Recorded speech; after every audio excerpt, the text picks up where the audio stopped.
ஒரு பனிஷ்மெண்ட்ஸ் எல்லாமே நீங்கள் பார்த்தீங்க அப்படின்னா இவர் தான் குற்றவாளி அப்படிங்கிறத மே 28ஆம் தேதியே அங்கே வந்துட்டு அனௌன்ஸ் பண்ணிட்டாங்க அந்த இடத்துல. எதன் அடிப்படையில் அப்படின்னா 11 குற்றங்களும் நிரூபிக்கப்பட்டிருக்கு. அந்த 11 குற்றங்கள் 11 பிரிவுகளின் கீழ் நிரூபிக்கப்பட்டிருக்கு. ஓகே, இதனுடைய தண்டனை விவரம் ஜூன் 2ஆம் தேதியான இன்று அறிவிக்கப்படும் அப்படின்னு சொல்லியிருந்தாங்க. அதன் விளைவாக அந்த 11 பிரிவுகளின் கீழ் வைத்து 30 ஆண்டு காலம் அதிகபட்ச தண்டனையாக வழங்கப்பட்டிருக்கு. இந்த இடத்துல ஆயுள் தண்டனை அப்படிங்கிற ஒரு விஷயம் வழங்கப்பட்டிருக்கு. இவர்தான் குற்றவாளின்னு அறிவிச்ச அன்னைக்கே அவர் சொன்ன விஷயம் அதுதான். ஓகே, எனக்கு வந்து கருணை காட்டுங்க, எனக்கு வந்து இந்த இடத்துல வந்து தண்டனையை குறைங்க அப்படின்னு சொல்லி அவர் அந்த இடத்துல சொல்லியிருக்காரு இல்லையா. அதனால எந்த விதமான சலுகைகளும் அங்கே காட்டப்படாது அப்படிங்கிறத விஷயம். கருணை, ஏன்னா அவங்க செய்த செயல் ஒன்றும் சாதாரண செயல் கிடையாது. ஞானசேகரனுடைய ஃபோன் வந்து ஒரு பெரிய வெப்பன் அந்த இடத்துல. அந்த ஃபோன் வந்து பறிமுதல் பண்ணப்பட்டு அதுல இருந்து தான் அந்த வீடியோஸ் சைபர் ஃபாரன்சிக் மூலமா ரெட்ரைவ் பண்ணப்பட்டிருக்கு. ஒன்று. ரெண்டாவது வந்து அந்த சம்பவம் நடந்த அன்று 23ஆம் தேதி அந்த சொல்லப்படுற 6:29 8:52 வரைக்கும் 29க்கு அப்புறம் 29 ஒரு கால் வந்திருக்கு ஞானசேகரனுக்கு. அதுக்கப்புறம் இந்த 8:52 வரைக்கும் ஃபோன் ஃப்ளைட் மோட்ல இருந்ததாக தான் சொல்லப்படுது அந்த இடத்துல. ஓகே, இதனுடைய தொடர்ச்சியாக என்ன சொல்லப்படுதுன்னா ஃப்ளைட் மோட்ல இருந்த ஒரு விஷயம். இதுக்கு வந்து ஒரு எக்ஸ்பர்ட் விட்னஸா வந்து அந்த ஏர்டெல் ப்ரொவைடரோட நோடல் ஆஃபீஸர் இருக்காரு இல்லையா, அவரே வந்து ஒரு விட்னஸாகவும் இங்கே கொடுத்துருக்காரு. ஸோ அந்த டைமில் ஃபோன் வந்து ஃப்ளைட் மோடில் தான் இருந்தது.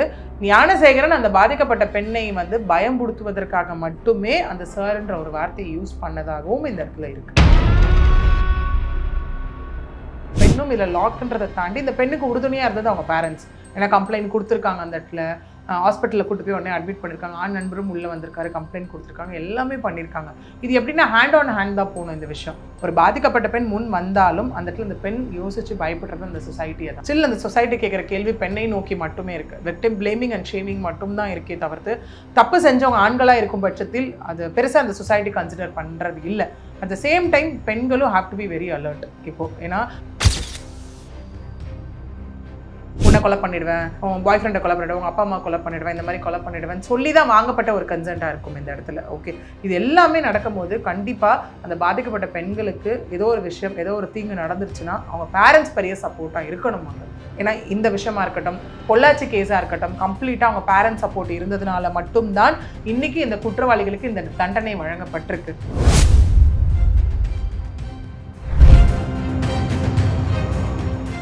டிஎன் மீடியா நோ நேயர்களுக்கு வணக்கம். நம்முடன் இணைந்திருப்பவர் அட்வொகேட் பிரியதர்ஷினி அவர்கள். வணக்கம் மேம். வணக்கம் சார். அண்ணா யூனிவர்சிட்டி மாணவியோடைய பாலியல் வன்கொடுமை கேஸில் வந்து ஞானசேகரன் வந்து கைதாகியிருக்காரு. அவருக்கு வந்து அதிகபட்சமாக வந்து 30 ஆண்டுகள் தண்டனை வந்து கொடுக்கப்பட்டுள்ளது. இந்த தண்டனை எந்த பிரிவுகளின் கீழ் வந்து கொடுக்கப்பட்டுள்ளது மேம்? கண்டிப்பாக, ஏன்னா இந்த ஒரு பனிஷ்மெண்ட்ஸ் எல்லாமே நீங்கள் பார்த்தீங்க அப்படின்னா இவர் தான் குற்றவாளி அப்படிங்கிறத மே 28ஆம் தேதியே அங்கே வந்துட்டு அனௌன்ஸ் பண்ணிட்டாங்க அந்த இடத்துல. எதன் அடிப்படையில் அப்படின்னா 11 குற்றங்களும் நிரூபிக்கப்பட்டிருக்கு. அந்த 11 குற்றங்கள் 11 பிரிவுகளின் கீழ் நிரூபிக்கப்பட்டிருக்கு. ஓகே, இதனுடைய தண்டனை விவரம் ஜூன் 2ஆம் தேதியான இன்று அறிவிக்கப்படும் அப்படின்னு சொல்லியிருந்தாங்க. அதன் விளைவாக அந்த 11 பிரிவுகளின் கீழ் வைத்து 30 ஆண்டு காலம் அதிகபட்ச தண்டனையாக வழங்கப்பட்டிருக்கு. இந்த இடத்துல ஆயுள் தண்டனை அப்படிங்கிற ஒரு விஷயம் வழங்கப்பட்டிருக்கு. பிளஸ் இதில் பார்த்தீங்க அப்படின்னா அது ஒரு பிஎன்எஸ் பிளஸ் ஐடி ஆக்ட் எல்லாமே வச்சு தான் இந்த பனிஷ்மெண்ட்ஸ் வந்து கொடுக்கப்பட்டிருக்கு இந்த இடத்துல. அப்படி பார்த்தீங்கன்னா செக்ஷன் 329 ஆஃப் பிஎன்எஸ் ஆக்ட் படி 3 வருஷம் அந்த செக்ஷனுக்கான பனிஷ்மெண்ட்.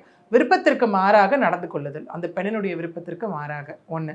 ரெண்டாவது செக்ஷன் 126 clause 2 ஆஃப் பிஎன்எஸ். இது என்ன சொல்றாங்கன்னா சட்டவிரோதமாக தடுத்து நிறுத்துதல், அந்த பெண்ணை அந்த இடத்தை தாண்டி போக விடாம ஸ்டாப் பண்ற ஒரு விஷயம். இதுக்கு பனிஷ்மெண்ட். இது வந்து நார்மலாவே ஒரு பொண்ணை வந்து இல்லை இங்கேருந்து நீ போகக்கூடாது, உள்ள நீ வரக்கூடாது சொல்றதுக்குலாம் இந்த சட்டம் உள்ள வருமா? கண்டிப்பா ஏதோ ஒரு இன்டென்ஷனோட அதை பண்ணாங்கன்னா கண்டிப்பா அது தவறு தான் அந்த இடத்துல.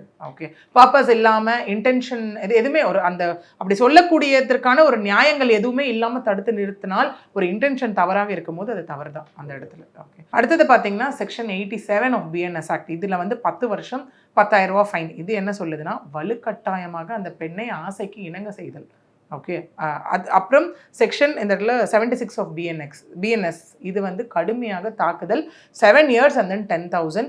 அடுத்தது பார்க்கப்பட்ட பெரிய செக்ஷன் தான் செக்ஷன் 64 clause 1 ஆஃப் பிஎன்எஸ், பாலியல் வன்கொடுமைக்கான செக்ஷன். அதாவது 30 வருடங்களுக்கு குறையாமல் ஆயுள் தண்டனை அப்படிங்கிறது இந்த செக்ஷன்ல சொல்லப்பட்ட விஷயம். இது பிஎன்எஸ் உடைய அடிப்படையில் தான் இது. பிஎன்எஸ் உடைய பிரிவுகளின் கீழ் தான் இது கொடுக்கப்பட்டது. ஓகே, அடுத்தது பார்த்தீங்கன்னா செக்ஷன் 72 clause 2 ஆஃப் பிஎன்எஸ். இது என்னன்னா விருப்பத்துக்கு மாறாக பாலியல் வன்கொடுமை செய்தல் 3 ஆண்டுகள் சிறை.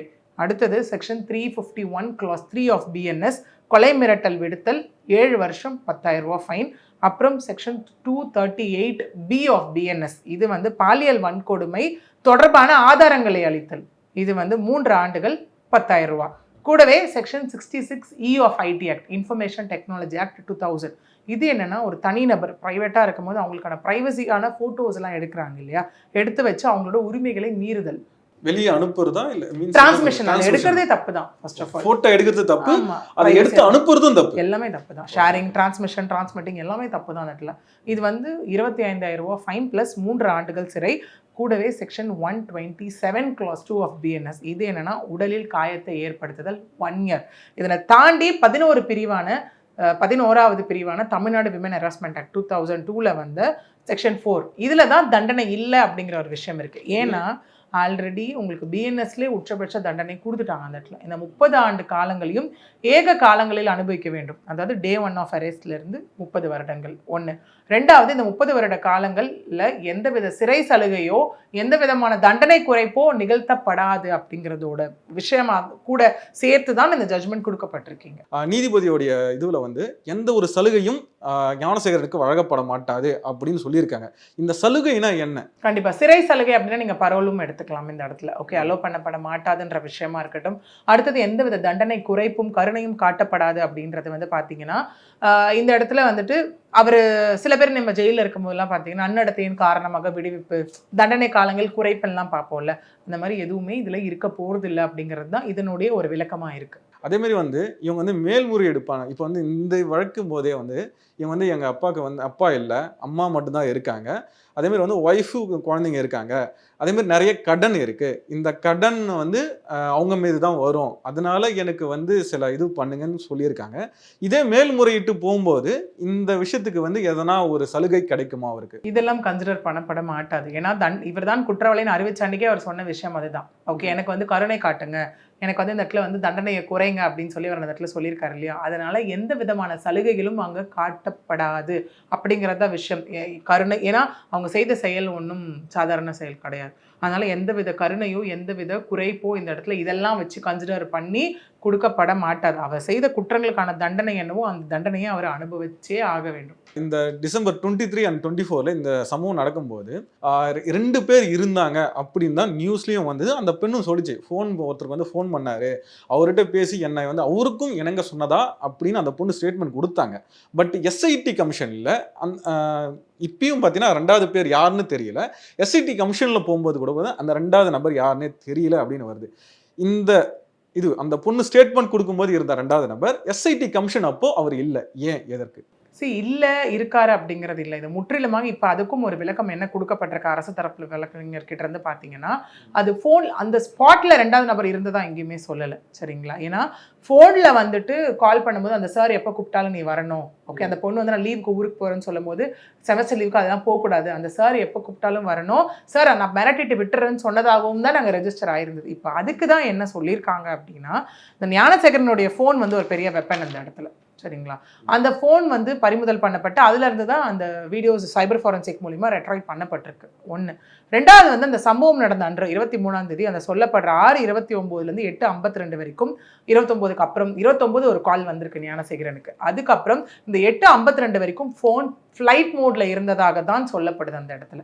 ஓகே, இதனுடைய தொடர்ச்சியாக என்ன சொல்லப்படுதுன்னா, ஃப்ளைட் மோட்ல இருந்த ஒரு விஷயம், இதுக்கு வந்து ஒரு எக்ஸ்பர்ட் விட்னஸாக வந்து அந்த ஏர்டெல் ப்ரொவைடரோட நோடல் ஆஃபீஸர் இருக்கார் இல்லையா, அவரே வந்து ஒரு விட்னஸாகவும் இங்கே கொடுத்துருக்காரு. ஸோ அந்த டைமில் ஃபோன் வந்து ஃப்ளைட் மோடில் தான் இருந்தது. ஞானசேகரன் அந்த பாதிக்கப்பட்ட பெண்ணை வந்து பயம்படுத்துவதற்காக மட்டுமே அந்த சார்ன்ற ஒரு வார்த்தையை யூஸ் பண்ணதாகவும் இந்த இடத்துல இருக்கு. இப்போ வந்து யாரோ ஒருத்தர், இது வந்து சும்மா இது வந்து உண்மைன்னு நான் சொல்ல வரல, பட் யாரோ ஒரு சார் இருந்திருக்காரு, அவரை காப்பாற்றுறதுக்கான இந்த ஒரு டேட்டாவை அழிச்சிட்டு ஃப்ளைட் மோட்ல இருந்ததுன்னு அப்படின்னு எதனா சொல்றதுக்கு வாய்ப்பு இருக்கா? கண்டிப்பா கிடையாது. அது எப்படி சொல்றீங்க? அது எப்படி சொல்றீங்கன்னா அகைன் எவிடன்ஸ் மேட்டர்ஸ் இந்த இடத்துல. சரிங்களா? இவங்க வந்து இப்போ ஒரு நோடல் ஆஃபீஸர் வந்து ஒரு இங்க கொடுக்குறாரு ஒரு ரெக்கார்ட்ஸ்னா அதை பொய்யா கிரியேட் பண்ணி அந்த ரெக்கார்டை கொடுக்க முடியாது. ஏன்னா கோர்ட்டுக்கு at the end of the day முக்கியமாக தேவைப்படுறது எவிடன்ஸ் மட்டும்தான். ஏன்னா எவிடன்ஸை வச்சு தான் இவங்க குற்றவாளி இல்லை நிரூபணம் ஆக போகுது அந்த இடத்துல. இல்லைனா இவர் தான் குற்றவாளி என்பதை நிரூபிக்க போதுமான ஆதாரங்கள் இல்லைன்ற ஒரு விஷயமும் அந்த இடத்துல வரும். அப்படி இருக்கும் போது ஜஸ்ட் லைக் தட் யாருமே வந்து சொல்லிட்டு போயிட முடியாது கோர்ட்டில். இன்னொன்று பொய் சாட்சியங்கள் சொன்னாலும் எவிடன்ஸை ஃபேப்ரிகேட் பண்ணாலும் அதுக்கும் அந்த இடத்துல பனிஷ்மெண்ட் இருக்கு.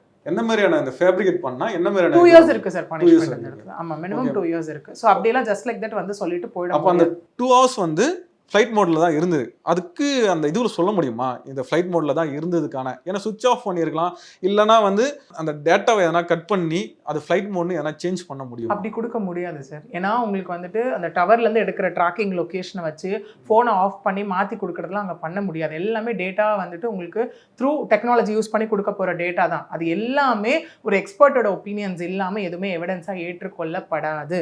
அப்படி ஏற்றுக்கொள்ளப்பட்டுட்டு தான் இப்போ இந்த எக்ஸ்பிளனேஷன் வந்து இங்கே கொடுக்கப்பட்டிருக்கு. அதே மாதிரி வந்து பார்த்தீங்கன்னா ஒரு 90,000 வந்து அபராதம் கட்ட சொல்லி ஞானசேகரன் கொடுத்துருக்காங்க. இந்த 90,000 அது என்ன மேம் ஒரு முழுசா இல்லாத மாதிரி எங்களுக்கு தோணுது. இல்லை எதன் அடிப்படையில் இந்த 90,000 அபராதம் வந்து அவருக்கு விதிக்கப்பட்டு? இப்போ நான் சொன்ன செக்ஷன்ஸ் இருக்கு இல்லையா, அதுல ஒரு அமௌண்ட் சொன்னேன் சொன்னீங்க, அந்த 25,000 26,000 ஆமா 1000 அது எல்லாமே கால்குலேட் செய்யப்பட்டு தான் இந்த 90,000 அமௌண்ட் வந்து இங்க பாதிக்கப்பட்ட பெண்ணுக்கு ஞானசேகரன் தரப்புல இருந்து கொடுக்கப்படணும் அப்படிங்கிற ஒரு ஜட்ஜ்மெண்ட்டும் இன்னைக்கு ஆர்டர் ஆயிருக்கு. Okay ma'am. இந்த 90,000 வந்து நேரா அந்த பொண்ணுக்கு தான் போகும். ஆமா. உடனடியாக கொடுக்குமா இல்லை லேட் ஆகும்? இல்லை உடனடியாக லேட்டானு இல்லை. ஞானசேகரன் தரப்புலேருந்து போய் சேரணும் அப்படின்னும் போது அவன் ஞானசேகரன் தரப்புலேருந்து அந்த பொண்ணுக்கு போய் கொடுக்கணும் இந்த இடத்துல. ஓகே, ஏன்னா இந்த இடத்துல உங்களுக்கு வந்து இதுக்கான டியூரேஷன்ஸ் இந்த மாதிரி விஷயங்கள் எல்லாமே அந்த பெண்ணுக்கு பாதுகாப்பு வழங்கணும் அப்படிங்கிற விஷயம் எல்லாமே ஜட்மெண்ட்டில் இருக்கும். பட் நம்ம அதுக்கு முழுசாக அந்த ஜட்மெண்ட் காப்பியை பார்க்கும்போது அந்த டியூரேஷனுக்கான கால அவகாசம் நமக்கு தெரியும். அதே மாதிரி 29 சாட்சியம் வந்து அங்கே கொடுக்கப்பட்டதுன்றாங்க. இந்த சாட்சியம்லாம் எப்படி மேம்? கண்ணால் பார்த்த சாட்சியா இல்லை வந்து என்ன மாதிரியான சாட்சி? எல்லாருமே வருவாங்க. ஏன்னா உங்களுக்கு ஒரு எவிடன்ஸ்னு எடுத்துக்கிட்டிங்கன்னா primary, secondary, documentary, digital evidence அந்த மாதிரி எல்லாருமே வருவாங்க. அந்த மாதிரி அந்த பாதிக்கப்பட்ட பெண்ணு, அந்த ஆண் நண்பர், அப்புறம் அங்கே யாராவது கண்ணால் பார்த்துருந்தாங்கன்னா ஐ விட்னஸ் அவங்க வருவாங்க, குடும்பத்தார் வருவாங்க, அப்புறம் இதில் இன்வெஸ்டிகேஷன் ஆஃபீஸர்ஸ் வருவாங்க, எக்ஸ்பர்ட் விட்னஸ் வருவாங்க, அப்புறம் அந்த பெண்ணை பரிசோதித்த டாக்டர்ஸ் வருவாங்க. இவங்க எல்லாருமே சேர்ந்து தான் இந்த 29 சாட்சியங்கள். நான் என்னமோ இந்த நேரில் பார்த்தவங்க மட்டும் தான் சாட்சியம் நினைச்சேன். இல்லை எல்லாருமே தான் வருவாங்க. எல்லாமே தான் வருவாங்க.